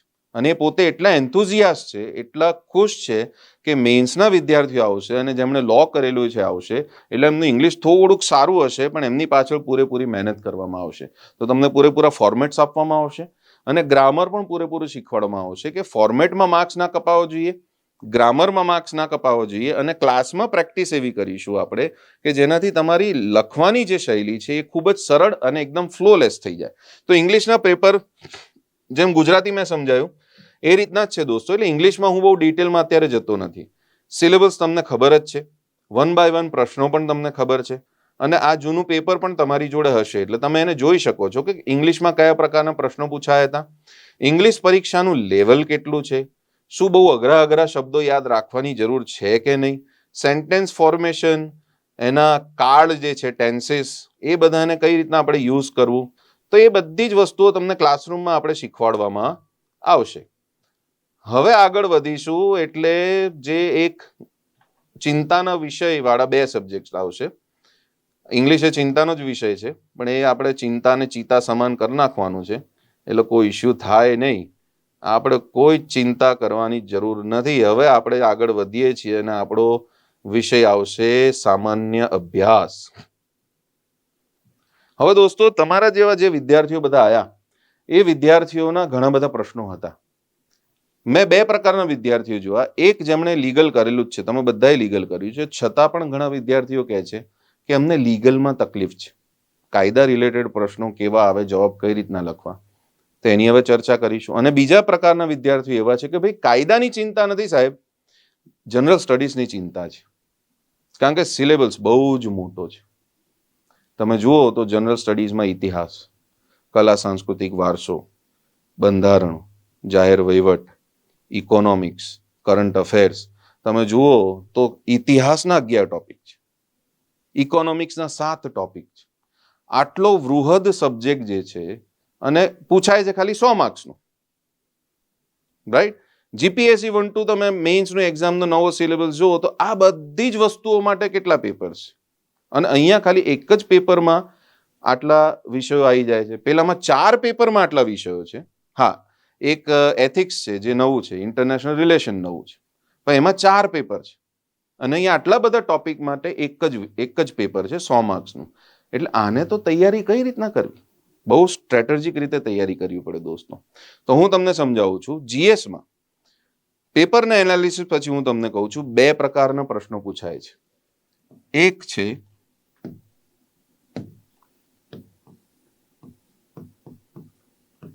સ્ટેટિક પ્રશ્નો, કે જેમાં તમારું ગોખેલું જ્ઞાન તમારે ખાલી પેપર ઉપર નાખવાનું છે, અને બીજું છે ક્રિએટિવ પ્રશ્નો, કે જેમાં તમારે ગોખેલું જ્ઞાન નહીં, તમારે વિચારવાનું છે. હવે એક બહુ જ સરસ વસ્તુ કહું તમને, તો જીએસમાં 10 પ્રશ્નો છે, બની શકે એમાંથી 4 પ્રશ્નો તમને નહીં આવડે. તો અમારી શું જવાબદારી છે, અમે તમને શું શીખવાડીશું ખબર છે, એટલી ક્રિએટિવિટી લાવીશું કે પ્રશ્ન વાંચીને, એના શબ્દો વાંચીને તમે કંઈક ને કંઈક જવાબ લખીને આવો કે જેમાંથી એમાં 0 તો માર્ક્સ આવે જ નહીં. આનાથી પાસ થવાય, અને એ તમને ક્લાસમાં અમે શીખવાડવાના છીએ. ફરીથી કહું છું, 2 પ્રકારના પ્રશ્નો છે જીએસમાં. એક સ્ટેટિક, અને હું તમને આ લેક્ચરમાં સમજાવવાનો જ છું કે સ્ટેટિક પ્રશ્નો શું છે અને કેવા છે, અને ક્રિએટિવ પ્રશ્નો કેવા છે. તો સ્ટેટિક પ્રશ્નો છે એમાં તમારું ગોખેલું જ્ઞાન આવશે. ક્રિએટિવ પ્રશ્નોમાં એવા હશે કે જેમાં તમને પ્રશ્નનો જવાબ જ નહીં આવડે, પણ તમારે જવાબ લખીને આવવાનો છે. એવા પ્રશ્નો આપણે સોલ્વ કરીએ. તો ચલો દોસ્તો, હવે આપણે જીએસના પ્રશ્નપત્રો પર ચર્ચા કરીએ. તો પ્રશ્ન ક્રમાંક 1 થી 10 પ્રશ્નો હશે. બધા જ પ્રશ્નોના જવાબ લખવાના છે, એકે પ્રશ્ન છોડવાનો નથી. એ તો બટ ઓબ્વિયસ છે. દરેક પ્રશ્નના 10 માર્ક્સ છે, અને દરેક જવાબ આશરે 200 શબ્દમાં તમારે લખવાના છે. તો કેટલા માર્ક્સ છે, કેટલા શબ્દોમાં લખવાના છે, એ બધું તમને યાદ હોવું જોઈએ દોસ્તો. ચલો, તો આપણે ક્વેશ્ચન નંબર 1 પકડીએ. પ્રશ્ન વંચાય એવો છે અને વાંચી શકો એમ છે કે આઝાદીની લડતમાં ગુજરાતી મહિલાઓનું યોગદાન અતુલ્ય રહ્યું છે, ચર્ચા કરો. તો હવે આમાં ચર્ચા કરવાની છે. ગુજરાતી મહિલાઓનું યોગદાન અતુલ્ય રહ્યું છે, ચર્ચા કરો. તો પહેલું તો આપણને આમાં શું યાદ આવવું જોઈએ? મહિલાઓના નામ યાદ આવવા જોઈએ. એટલે અહીંયા તમે આ રીતના જવાબ નથી લખવાનો, પણ જવાબમાં કન્ટેન્ટ શું આવશે એ લખવાનું છે. એક તો આવે આપણા ઇન્દુબેન, અથવા જેને આપણે કહેતા હતા ઇન્દુમતી. ઘણા કહેશે કે સાહેબ આપણા ગાંધીજીના ધર્મપત્ની શ્રીનું નામ ના લખાય. લખાય ને, પણ આપણે એવા લખવાનો પ્રયત્ન કરીએ કે જેનાથી આપણને માર્ક્સ વધારે મળે. ઇન્દુમતી શેઠ, કે જેઓ સામાજિક કાર્યકર્તા હતા. તો આની ઉપર તમે એક બે લાઈન લખી શકો છો, રાઈટ. સામાજિક કાર્યકર્તા હતા, શિક્ષણવિદ હતા, એની ઉપર તમે ઘણું લખી શકો. પછી ભક્તિબા,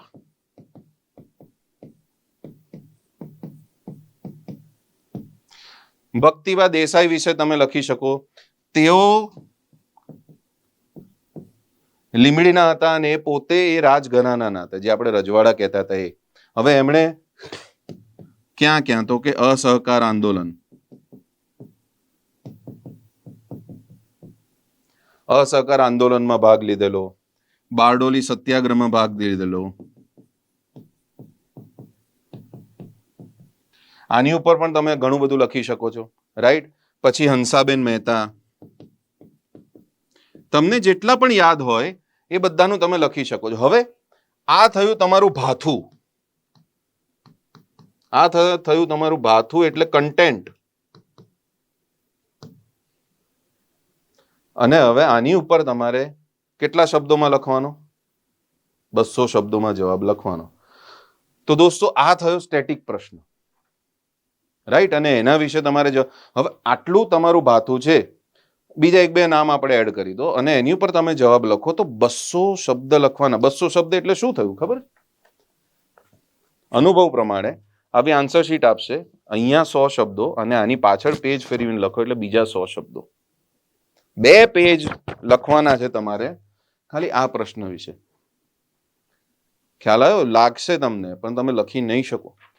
અત્યારે તમને એવું ફીલ, હું તમને નેગેટિવ નથી કરી રહ્યો દોસ્તો, રિયાલિટી સમજાવું છું કે તમારે કયા લેવલની ટેલેન્ટ ડેવલપ કરવાની છે, રાઈટ. આગે बढ़ते हैं.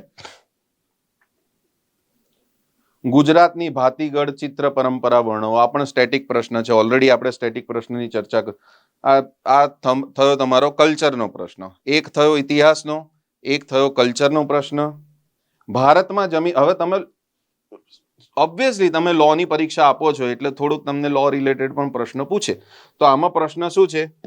ભારતમાં જમીન સાથે સંકળાયેલી મુખ્ય સમસ્યાઓ જણાવો અને એના સુધારા માટે અથવા જમીન સંરક્ષણ માટે કયા કયા કાર્યક્રમો આવ્યા.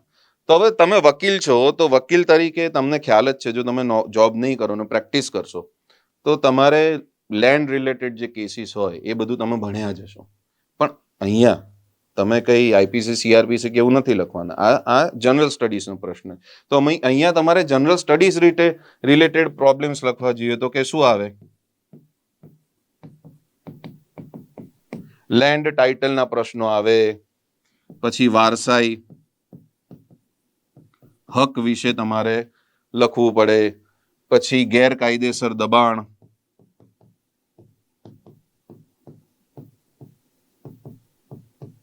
પછી ખરાબાની જમીન,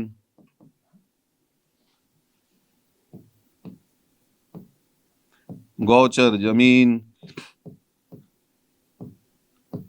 આ જો અત્યારે આટલું મને યાદ આવે હું લખું છું. તમે પરીક્ષામાં આના કરતા વધારે મુદ્દાઓ લખી શકો અને એના કાર્યક્રમો વિશે પણ તમારે લખવું પડે.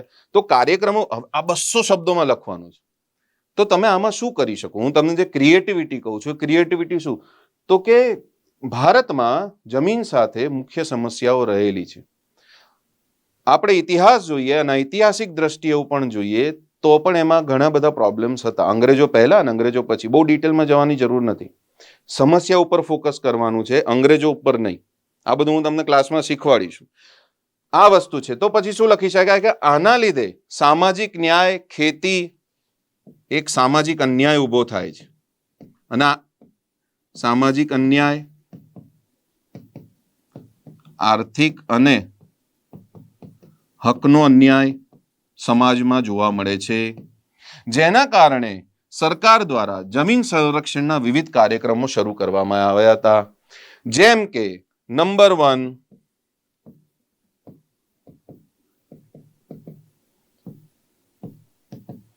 Urban land act 1976. આ પ્રકારના તમારે જવાબ લખવા પડે, જેમ કે અર્બન લેન્ડ એક્ટ 1976. બીજું છે land exhibition and settlement, land settlement act કરી દો. આ રિલેટેડ તમે બધી જ વસ્તુઓ લખી શકો, બરાબર. 2013 આવી રીતના એટસેટ્રા કરીને તમારે લખવું પડે. હવે સાહેબ આ બધા એક્ટ યાદ ના આવે તો શું કરવાનું? તો એક્ટ ના લખો, પણ તમારે 200 શબ્દનો જવાબ તો પૂરો કરવો જ પડે, એ છોડવાનું નહીં, રાઈટ? તો કે સાહેબ આટલું બધું કેવી રીતના યાદ રાખવાનું, આટલું બધું કેવી રીતના? તો કે પ્રોપર્ટીના બી અમુક કેસીસ હોય, બહુ બધા કેસીસ હોય, પણ આ કરવું જ પડશે દોસ્તો. આ એક અઘરો સવાલ કહેવાય, જેમાં તમારે ક્રિએટિવિટી રાખવી પડે. હા, transfer of property act TPA 1982. આ બધી વસ્તુઓ તમારે યાદ રાખી અને લખવી પડે દોસ્તો, ત્યારે તમારો 200 માર્ક્સનો જવાબ ક્લિયર થાય. તો તમે વિચારો, અત્યારે તમે લેક્ચર જોતા હશો, તમને કંઈક ફીલ થતું હશે કે યાર ધીસ ઇઝ ડિફિકલ્ટ. તો અહીંયા આપણે નેગેટિવ કે ડિમોરલાઇઝ થવાની જરૂર નથી. અહીંયા આપણે એવું સમજવાનું છે કે હા, રિયાલિટી આ છે. રિયાલિટી સમજી અને એના પ્રમાણે તૈયારી કરીશું ને તો નોકરી મળશે દોસ્તો, આ યાદ રાખજો. આગળ વધીએ. આ પણ બહુ જ ફેમસ પ્રશ્ન અને બહુ જ ઇઝી. SR બોમ્બાઈ કેસ તમને બધાને ખ્યાલ આવશે. જો આવે તો હવે આ તો લાઈવ લેક્ચર નથી, નહીં તો હું કહેત કે તમે કમેન્ટ કરો. તો કે શું છે આ પ્રશ્ન વાંચવાનું અગત્યનું છે. SR બોમ્બાઈ કેસમાં ભારતીય સર્વોચ્ચ અદાલતે રાજ્યમાં બંધારણીય કટોકટી લાદવાની કેન્દ્ર સરકાર રાજ્યપાલ માટેની માર્ગદર્શિકા સ્પષ્ટપણે દર્શાવી મૂલ્યાંકન કરો. વિદ્યાર્થીઓ શું કરશે? કેન્દ્ર રાજ્ય સંબંધ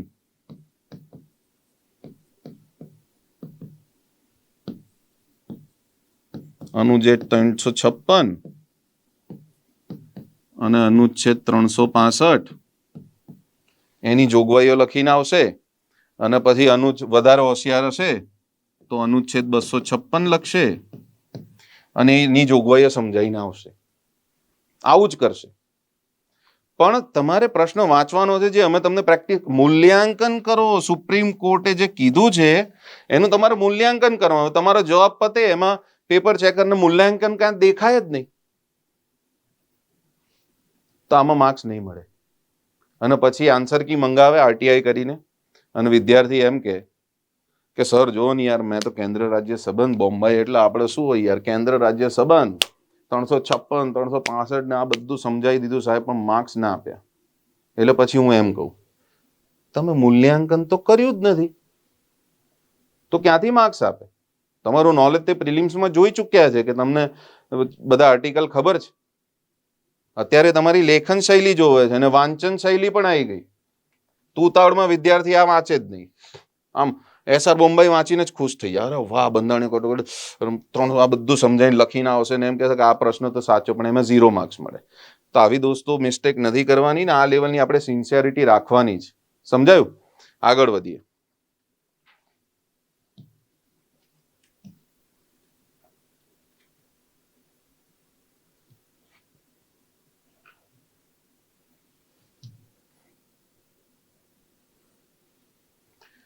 પ્રશ્ન 5. બીજા વહીવટી સુધારણા આયોગે સ્પષ્ટપણે નાગરિક કેન્દ્રીય વહીવટ માટે ભલામણ કરી છે. ખુલાસાવાર સમજાવો. જો દોસ્તો, હું દરેક પ્રશ્ન તમને સમજાવવા જઈશ તો અઘરું પડશે, પણ આ ARC ક્યારે આવ્યું? Administrative reform commission. તે આપણે લખવું પડે કે ભાઈ ARC 2005માં રચાયું હતું અને એને નાગરિક કેન્દ્રીય વહીવટ માટે ભલામણ કરી છે. તો એણે કઈ ભલામણ કરી છે એ તમારે લખવાની. તો લખી શકાય કે ભાઈ જો હવે આ 2005માં રચાયું, તો આ છેલ્લો ARC છે. કદાચ ક્યાંય વાંચવામાં ના આવ્યું હોય, બની શકે કે એ વખતે કરંટ અફેર્સમાં એકાદ લાઈન હોય, પણ મને નથી લાગતું કે એ પરીક્ષામાં એ વખતે કોઈ એકાદ લાઈન હતી. તો એ વખતે શું થયું? આ પ્રશ્ન ક્યાંથી? આ ઓડ પ્રશ્ન કહેવાય, જે આપણે વાંચ્યો જ નથી. મેં હમણાં તમને સમજાવ્યું ને કે આ પ્રશ્ન આપણે વાંચ્યો જ નહીં હોય, તો આમાં તમારે ક્રિએટિવલી 200 શબ્દોમાં લખવું પડશે, તમે વાંચ્યું નથી છતાં પણ. તો આ તો મને યાદ છે કે ERC ચલો 2005 છે, એ પણ યાદ ના હોય તો આપણે શું લખી શકીએ કે વહીવટી સુધારણા આયોગે નાગરિક કેન્દ્રિત વહીવટ માટે ભલામણ કરી છે, પીપલ સેન્ટ્રિક વહીવટ માટે ભલામણ કરી છે. હવે એને આપણે ખુલ્લામાં સમજાવવાનું, તો કે પીપલ સેન્ટ્રિક વહીવટ માટે નીચે પ્રકારની ભલામણો કરી છે, જેને આપણે હવે વિગતવાર ચર્ચા કરીશું. તો કે નંબર 1, તો હવે ક્રિએટિવિટી, ભાઈ વહીવટ છે નાગરિક માટે, તો શું હોઈ શકે? તો કે ડિજિટલ ગવર્નન્સ.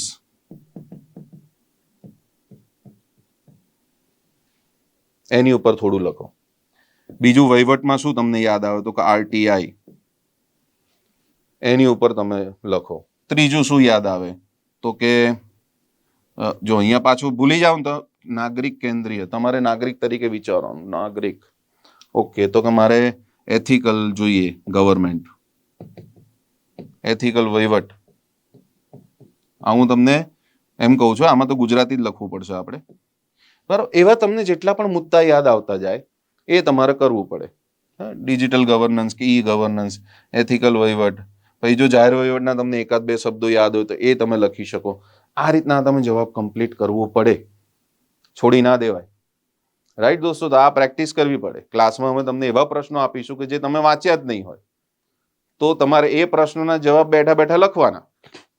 ક્લિયર? આગળ વધીએ.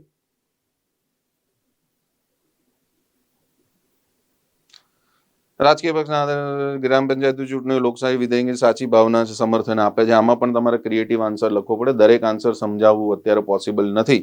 જેટલા પણ મને આમ સારા લાગતા જશે એ આપણે સમજાવતા જઈશું, કે જે થોડા અઘરા લાગે. ટ્રિબ્યુનલ ન્યાયિક કે અર્ધ ન્યાયિક સંસ્થાઓ છે, વિગતવાર ઉદાહરણ સહ ઉદાહરણ આપવાના છે. પાછું એ જોવાનું, સંસ્થાઓ છે એ પણ સમજાવવાનું. એટલે પહેલા હા કે નામાં જવાબ આપવાનો અને પછી એના ઉદાહરણ આપવાના. તો તમે વકીલ છો, ટ્રિબ્યુનલ કયા કયા આવે? કેટ એટલે Central Administrative Tribunal, National Green Tribunal, NCLT National Company Law Tribunal, ITAT Income Tax Appellate Tribunal. આ બધું તમને યાદ હોવું જોઈએ. એના વિશે તમારું ઉદાહરણ સહ સમજાવવાનું કે શું એ ન્યાયિક છે કે અર્ધ ન્યાયિક છે. તો જવાબ આપું કે તમે આપશો? કઈ છે એ બધું આપણે ક્લાસમાં શીખીશું, પણ તમને આ બધું ખ્યાલ હોવો જોઈએ. ન્યાયિક સંસ્થાઓ અને અર્ધ ન્યાયિક સંસ્થાઓ વચ્ચેનો તમને ખ્યાલ હોવો જોઈએ કે ન્યાયિક સંસ્થાઓ કોને કહેવાય, અર્ધ ન્યાયિક સંસ્થાઓ કોને કહેવાય, અને એ ટ્રિબ્યુનલો કયા કયા. ક્લિયર દોસ્તો? આગળ વધીએ. જો સાયબર સુરક્ષા માટેના પડકારોની ચર્ચા કરીને જણાવો. હા, સાયબર, આ બધા પ્રશ્નો છે. અર્થતંત્રની સ્થિરતા માટે કૃષિમાં નોકરીઓ રોજગારીનું વૈવિધ્યકરણ અનિવાર્ય છે. ઇકોનોમિક્સનો પ્રશ્ન આવી ગયો, પેલો બંધારણનો આવી ગયો, આ સાયન્સ એન્ડ ટેકનોલોજીનો આવી ગયો. તો હવે જો આ વખતે એ વખતે હશે કે ભાઈ એ પરીક્ષાની આજુબાજુ સરકારમાં સાયબર સુરક્ષા ને બધું વધારે હશે, કારણ કે એ વખતે AI નવું આવતું હતું અને હેકિંગ ને બધા પ્રશ્નો ચાલતા હતા. તો અત્યારે સાયન્સ એન્ડ ટેકનોલોજીમાં શું પૂછાઈ જવાની શક્યતા વધારે છે? તો અત્યારે આટલા બધા યુદ્ધનો માહોલ છે, તો ડિફેન્સ ટેકનોલોજી વધારે પૂછાય, સ્પેસ ટેકનોલોજી વધારે પૂછાય, અથવા AI ઉપર પણ ડાયરેક્ટ એક પ્રશ્ન આવી શકે. આ રીતના પ્રશ્નો તમને પૂછાઈ શકે છે. રાઈટ? સિમ્પલ એવું પણ પ્રશ્ન પૂછાય કે ભાઈ AI આર્ટિફિશિયલ ઇન્ટેલિજન્સ નો ઉદય થઈ રહ્યો છે અને આ ઉદયના કારણે મનુષ્યનો સૂર્યાસ્ત થઈ રહ્યો છે, તમારું શું માનવું છે? આ રીતનો પણ કોઈ પ્રશ્ન પૂછાઈ શકે. તો આ બધા એનાલિટિકલ છે. તમારામાં ક્રિએટિવિટી હોવી જોઈએ જવાબ આપવા માટે. પછી આ કરંટ અફેર્સ આવી ગયો. સરકારની એક યોજના આવી ગઈ, સમુદ્રયાન પ્રોજેક્ટ. રાઈટ? તો કરંટ અફેર્સ પણ છે. કરંટ અફેર્સ તમને લેક્ચરમાં હું જ ભણાવવાનો છું. એવરીડેનું જે કરંટ અફેર્સ હશે એનું નોટ્સ મટીરિયલ હું જાતે બેસીને તૈયાર કરીશ ને હું જ તમને ભણાવવાનો છું દોસ્તો. રાઈટ? તો પછી આવા બધા પ્રકારના પ્રશ્નો પૂછાય દોસ્તો, તો ક્યાંથી મેળ ખાય? આપણું નોલેજ અધૂરું પડે. હવે હું તમને એકાદ બે સેમ્પલ ક્વેશ્ચન આપું. ચલો, તમને એવું થતું હોય, જો હું કોઈ પ્રકારે અહીંયા તમને નિરાશ નથી કરતો, હું તમને રિયાલિટી બતાવું છું અને ટેક મી વેરી પોઝિટિવલી. આ લેક્ચરને તમે પોઝિટિવલી લેજો, તમને ખૂબ જ ફાયદો થશે. હું એક સેમ્પલ પ્રશ્ન આપું છું. એક ભારતીય ન્યાયપાલિકાની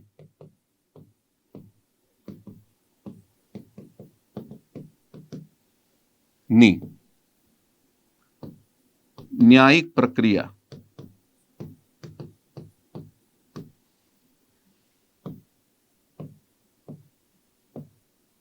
ખૂબ ધીમી છે. આ એક સ્ટેટમેન્ટ છે, રાઈટ? હવે આ સ્ટેટમેન્ટને તો આ ન્યાયિક પ્રક્રિયા ની સમીક્ષા કરો અને તેને ઝડપી બનાવવા માટેના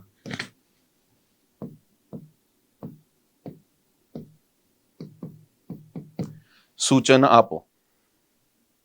તો દોસ્તો, આ એક પ્રશ્ન થયો. તમે વકીલ છો એટલે હું તમને આ પ્રશ્ન આપું છું અને એક હોમવર્ક આપું છું કે આ પ્રશ્ન એવી રીતના આપો. મેં તમને આ પ્રશ્ન આપી દીધો, સ્ક્રીનશોટ લઈ લો, સ્ક્રીનશોટ લઈ લો અને જેવો લેક્ચર પતે ને તરત આ લખવા બેસજો. કારણ કે પરીક્ષામાં પ્રશ્ન અચાનક જ તમારી સામે આવશે. તમે રેડી નહીં હોય એને લખવા માટે. અચાનક જ દુશ્મન તમારી સામે આવશે અને તમારે એ જંગ જીતવાની છે. તો આ લેક્ચર પતે પછી તમે આ પ્રશ્ન વાંચી લીધો એટલે આમ 10-15 મિનિટ વિચારશો અને પછી લખશો તો બરાબર છે. પણ આપણે પરીક્ષા માટે પ્રિપેર થવાનું છે, મુખ્ય યુદ્ધ માટે પ્રિપેર થવાનું કે જેમ પેજ ફેર્યું તરત નવો દુશ્મન આવશે, નવો પ્રશ્ન આવશે અને આપણું દિમાગ રેડી હોવું જોઈએ કે આપણે આનો જવાબ લખી શકીએ. ચલો, ક્લિયર? તો આ પ્રશ્ન જુઓ. ચલો, હવે બીજો એક પ્રશ્ન આપું તમને.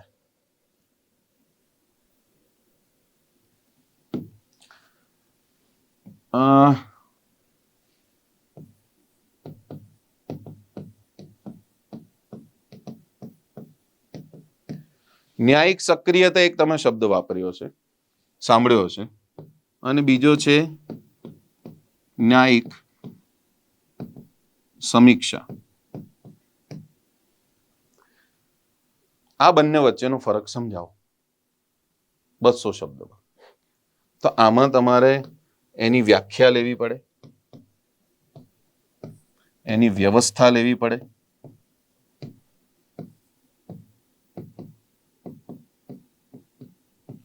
બંધારણીય વ્યૂ પોઈન્ટ લેવો પડે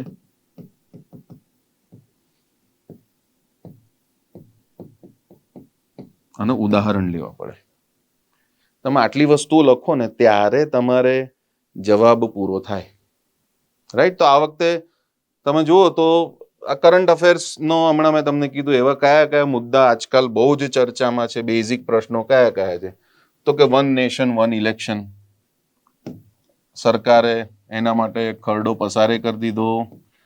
પછી આપણા રામનાથ કોવિંદ સાહેબ, ભૂતપૂર્વ રાષ્ટ્રપતિ, એમણે આખો રિપોર્ટે આપી દીધો, કેબિનેટે અપ્રૂવ પણ કરી દીધો 1 નેશન 1 ઇલેક્શન. પછી હમણાં જ ગયા અઠવાડિયે વસ્તી ગણતરીની જાહેરાત કરી. એની સાથે સાથે જાતિગત વસ્તી ગણતરી આવશે. એવું પણ પૂછાય ભાઈ જાતિગત વસ્તી ગણતરી થવી જોઈએ કે નહીં, અથવા 1 નેશન 1 ઇલેક્શન માટે શ્રી રામનાથ કોવિંદના કમિટીના રિપોર્ટ્સના મુખ્ય મુદ્દાઓ જણાવો, અથવા 1 નેશન 1 ઇલેક્શન થવું જોઈએ કે નહીં, આપનો વ્યૂ પોઈન્ટ જણાવો. તો આ બધા ક્રિએટિવ શબ્દો છે, ક્રિએટિવ પ્રશ્નો છે દોસ્તો. એના જવાબ તમને આવડવા જોઈએ અને એના માટે પ્રેક્ટિસ જોઈએ. અને એના માટે જે આ ભઠ્ઠીમાંથી પસાર થઈને પાસ થયેલા હોય ને એવા વ્યક્તિઓ જોડે તમારે ભણવું પડે, ત્યારે તમારામાં આ આવડત આવે. અને આ આવડત આવશે તો તમે 100% પાસ થશો. લખી રાખો, એના વગર પાસ થવાશે નહીં, રાઈટ? હવે આ કાયદાનું છે આપણો ટોપિક. તો કાયદા માટે તમે જુઓ, પહેલો પ્રશ્ન વાંચો.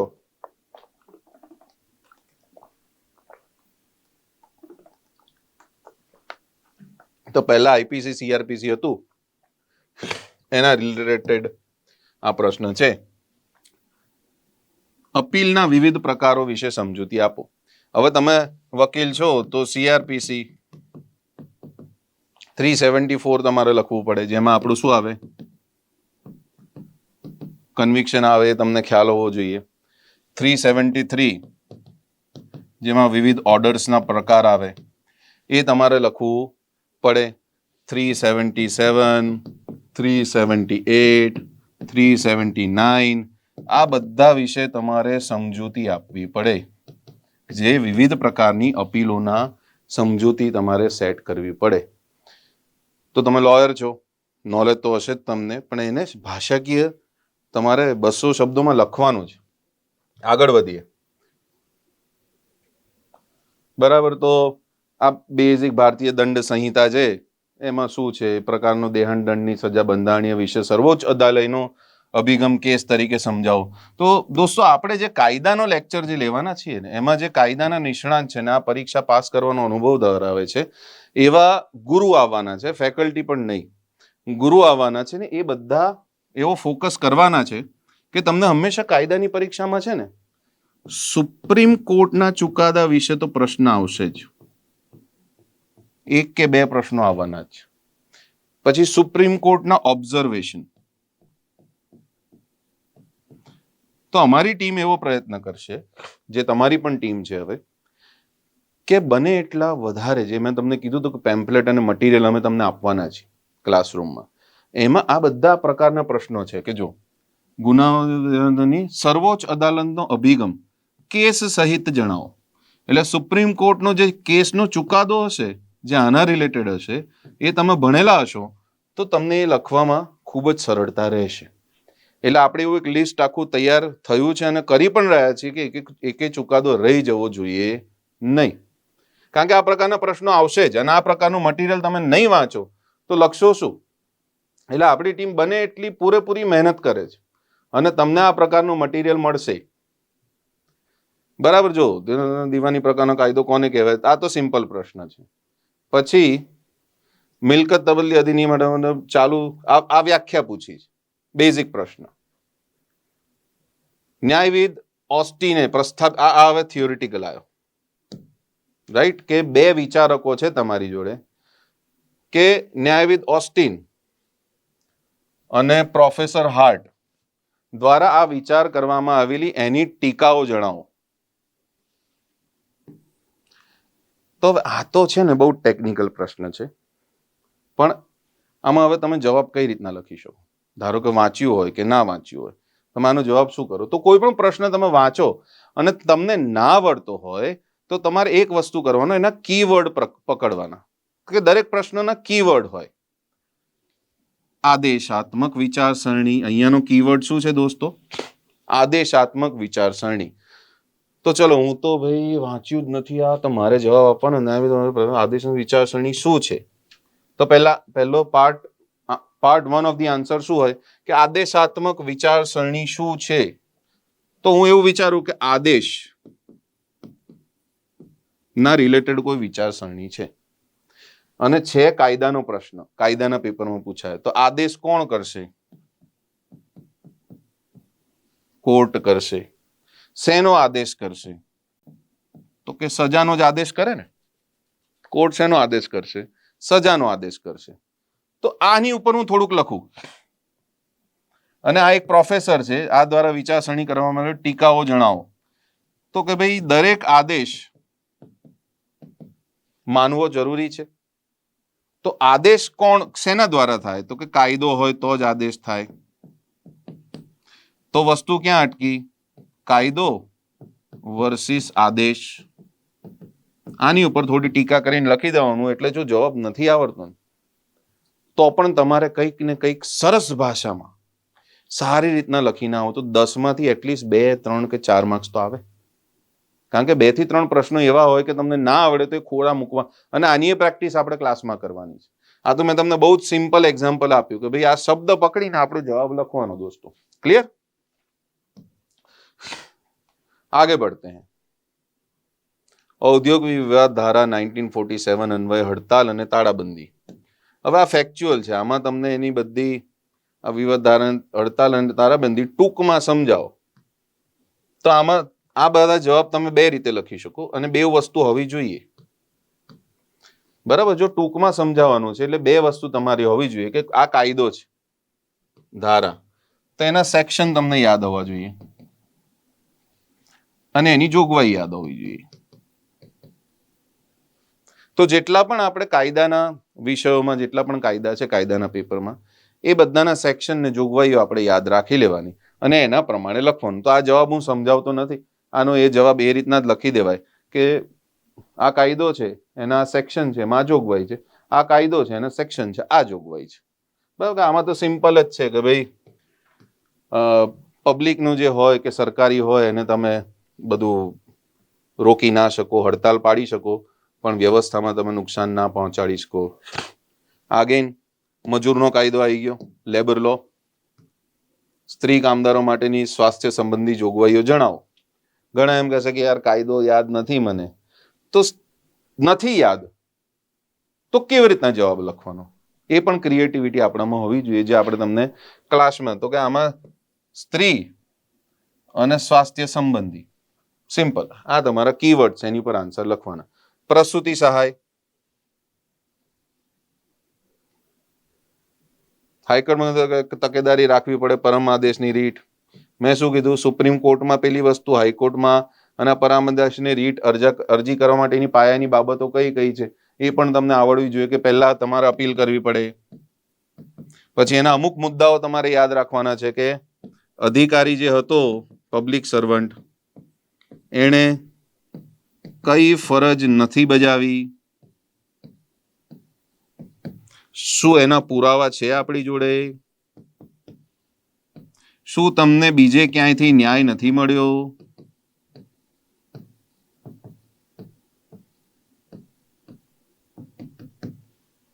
શું તમે અધિકારીને પૂરતો સમય આપ્યો છે,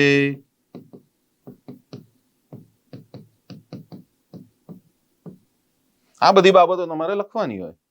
હા, કે અને તમારો દાવો છે is it in a good faith, આટલામાં તમારે જવાબ લખવાનો. પાયાની બાબતો જણાવો. તો આટલી બાબતો તમને આવડવી જોઈએ કે આ બધી પાયાની બાબતો છે દોસ્તો.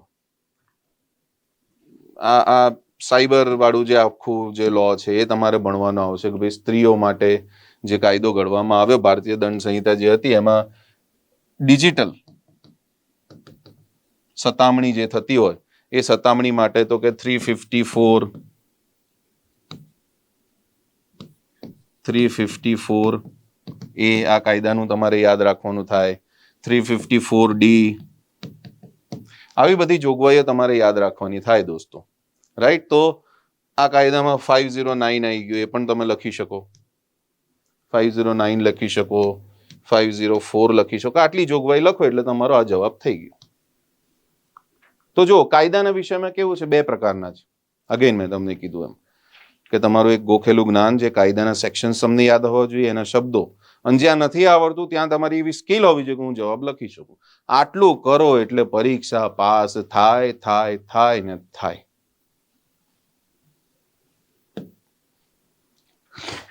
અને એના માટે જ મેં તમને કીધું એ દોસ્તો, આપણી બેચ 30 જૂન 2025 ના રોજ ચાલુ થઈ રહી છે. કુલ 75 દિવસની બેચ હશે. દરરોજ સવારે 7 થી 10:30 હશે. ટેકનિક અને શું હશે એ બધું મેં તમને સમજાવી દીધું. સ્ક્રીનશોટ લેવો હોય તો તમે લઈ શકો છો. આપણે શા માટે એ પણ તમને આખું સમજાવ્યું. તમને મૂંઝવતા પ્રશ્નો મેં સોલ્વ કરવાનો પ્રયત્ન કર્યો. ફી સ્ટ્રક્ચર શું રહેશે, તો ફી સ્ટ્રક્ચર આપણે અત્યારે રિવીલ નથી કરી રહ્યા, કારણ કે આ લેક્ચર પછી અમે ઘણા બધા વિદ્યાર્થીઓના રિસ્પોન્સ જોઈએ છીએ અને સમગ્ર કોર્સ હાઇબ્રિડ રહેશે એ તો કન્ફર્મ જ છે, કે જેમાં તમે ઓફલાઈન સ્ટડી પણ કરશો પ્લસ ઓનલાઈન પણ સ્ટડી કરશો. ઓફલાઈન અને ઓનલાઈન બે મોડ અમે તમને આપવાના છીએ.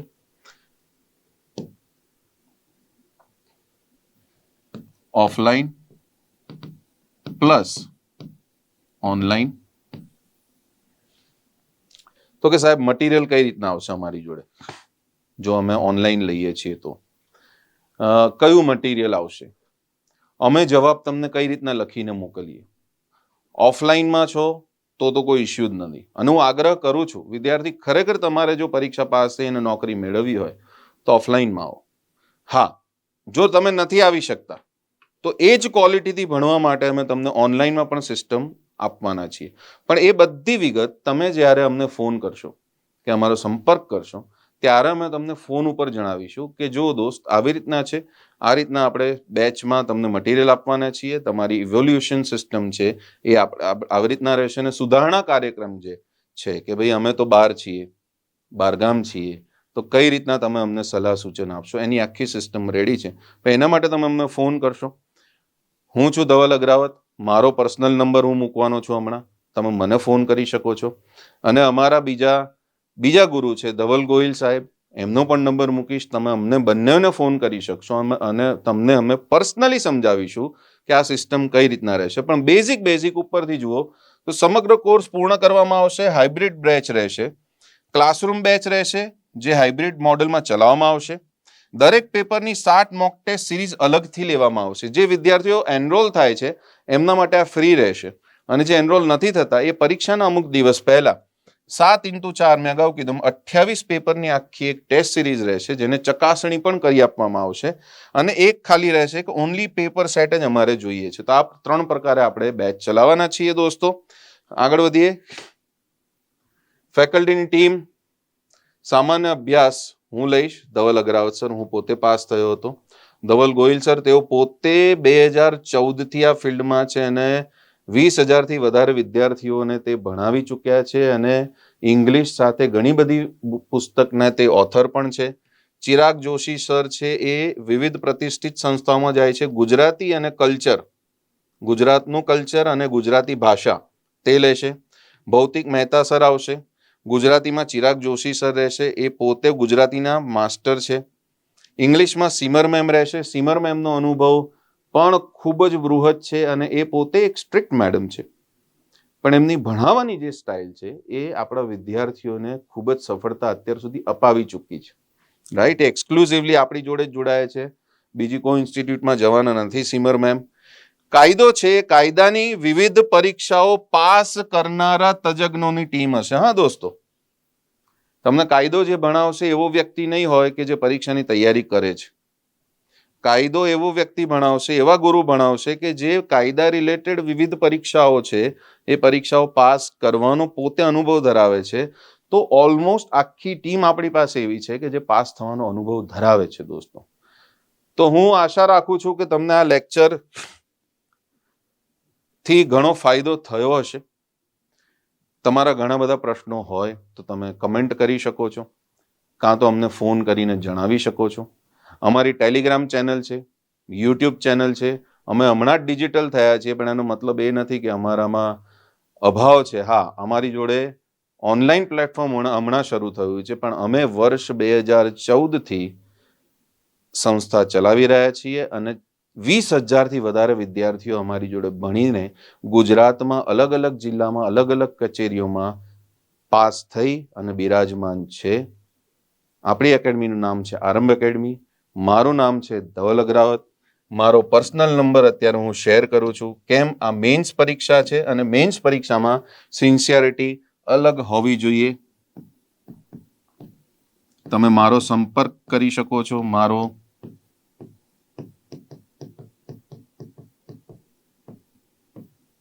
અને બીજા છે ધવલ ગોહિલ સાહેબ.